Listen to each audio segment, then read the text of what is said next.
If you wanted to create a new personal reality, a new life, then you would have to start thinking about what you've been thinking about and change it. You would have to become aware of your unconscious thoughts and observe them.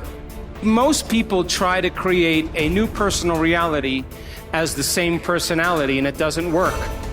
You literally have to become someone else.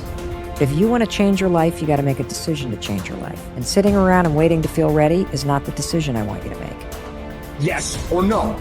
Make the binary code decision. Yes or no. It's a commitment. It's not a feeling. Commitments don't have nothing to do with your feelings. You do it because you're supposed to. So as you're looking at the choices that are before you, where you've got a path that's well-trodden, you've got a path that literally is invisible and won't become something until you step on it, you have to understand that that's what this life is meant to be, and that the only frustration that you will look back on with tremendous regret is knowing that you did what was easy, even though it wasn't you. You can do anything you want without limitation. Whatever it is that you decide you want to make come true in your life, you can do that. It is going to take an inhuman amount of work. You're going to have to be prepared to break yourself in half. You are going to have to learn more than anyone has ever learned. You're going to have to push yourself harder than anyone has ever asked you to push yourself before. You're going to go way beyond your breaking point. And why? Because as Malcolm X said, the future belongs to those who prepare for it today. In this life, to be successful, you always need to stay ready. Because your opportunity will come and go before you even know it. These are the moments, the opportunities that will come and pass us by. And it's about taking the time to prepare so we can capture the moment, so that we can win that very moment. Successful people know that if you stay ready, you don't need to get ready. You do not prepare to be against the world. You prepare to act reasonably within a chaotic world where not everybody is as well prepared as you are. The question is, will you do it for yourself?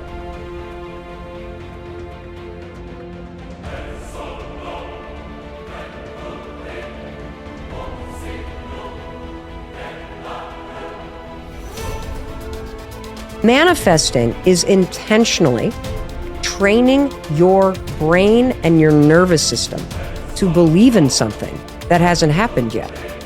That's what manifesting is. Manifesting is a power tool. It's backed by neuroscience. It is backed by years of research. And when used properly, it helps you achieve your goals because it helps you prepare to do the work. I use science-backed manifesting tools every single day to shut down the negative conversations in my life and to live a big life and to take big risks. And dude, Olympic athletes use manifesting. And we're going to get into how Olympic athletes and the world's leading, business leaders and successful people everywhere use it. But I'm telling you right now, the way you shut down your internal conversation that is holding you back is manifesting. Manifesting is one of the first things you have to learn how to do to get started on making this a reality. So what is manifesting? Manifesting is mentally training for getting what you want. That's all that it is. It is part of the toolkit that successful people around the world use. Let me tell you what manifesting is not. Manifesting is not thinking thoughts and then hoping they come true. That is what people do on their 7th birthday, and they blow out the candles. That is not what we are doing here. Manifesting is based in neuroscience.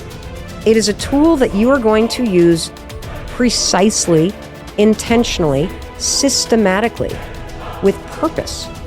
Because you use manifesting to rewire your mind and your body and your spirit to help you do the work to achieve your dreams. When you use manifesting properly, you are removing the mental obstacles of self-doubt, resistance, fear, perfectionism, feeling overwhelmed, other people's expectations, all that stuff that is holding you in place right now, that makes you spin in circles. Manifesting clears that out, and it programs, using science, a completely different way of thinking and feeling about the things that you want to create in your life. And when you manifest properly, it's almost like the pre-game training that you do before the big game. It prepares you to take action. It boosts your confidence. It gets you ready to do that thing.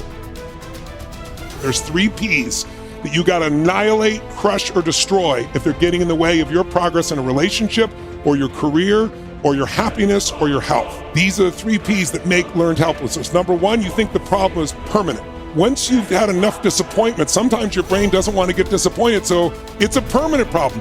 Please write down, no problem is permanent, only your soul is permanent. Nothing's forever. Everything changes, everything eventually ends, and something new begins. That's part of life. Those are the seasons of life. The second key that keeps people in learned helplessness so they don't change, this belief's got to be annihilated, broken through, and that it's pervasive. That means that because my relationship's not great, my whole life is horrible. Then you're forgetting you do have health, or you do have friends, or you do have a job, or you do have whatever. I can breathe. And the third one is we think the problem is personal. There's something wrong with me. And if you start believing that, it becomes self-fulfilling. You give up. See, I'm not good enough. I'm not beautiful enough. I'm not smart enough. I always screw it up. So those 3 P's got to be destroyed. If we don't have a sense of purpose, then you're doing the thing you're doing just for the sake of doing it, right? Like I'm making money just for the sake of money. I'm turning this wrench just for the sake of turning this wrench. And when we do things that contribute to something else, contribute to something bigger, it gives our lives and our work meaning. And when we have a sense of meaning, when we have a sense of purpose, it does many, many things to us. It builds our self-confidence. It makes us better decision makers. It makes us better in relationships. And at the end of the day, it makes us enjoy our lives and find fulfillment in in our work. And I think so often, and I think there's a lot of people don't think about it this way. They don't think about what's the purpose of all of this. Like, what's the reason I'm doing all of this? We usually default to, I got to pay my bills. Now, that's a function, because I was told to do it. Because everybody has to work, or because I'm just trying to, I want to make this company the biggest or the best. To what end? To what value? And so to truly understand purpose, I think, like I said, it sort of just has positive effects all over the place. In the real world, we miss. Sometimes by a lot, but we have to keep trying. The more we work on it, the better we get. The more shots we take, the more times we'll hit the target and the more good we'll do. When a philosopher, he said, is exhorting, persuading, rebuking, or discussing some aspect of philosophy, if the audience pour forth trite and commonplace words of praise in their enthusiasm and unrestraint, if they even shout, if they gesticulate, if they are moved and aroused and swayed by the charm of his words, by the rhythm of his phrases, and by certain rhetorical repetitions, then you may know that both the speaker and his audience are wasting their time, and that they are not hearing a philosopher speaking but a flute player performing. But this inner battle, as Martin Luther King Jr. would later call the Civil War between the North and South of our souls, rings true to any person with a shred of self-awareness. We have competing parts within us, and what matters in life is which side we choose to turn ourselves over to. One must design one's life, Posidonius said, to live contemplating the truth and order of the universe, and promoting it as much as possible, being led in no respect by the irrational part of the soul comes his way. A wise man can make use of whatever comes his way, he said, but is in want of nothing. On the other hand, he said, nothing is needed by the fool, for he does not understand how to use anything, but he is in want of everything. There is no better definition of a Stoic. To have but not want, to enjoy without needing.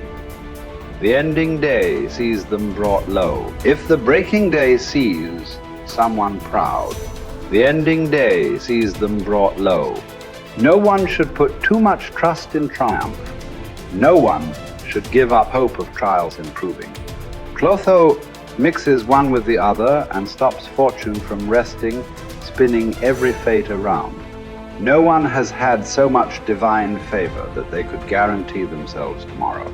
God keeps our lives hurtling on, spinning in a whirlwind,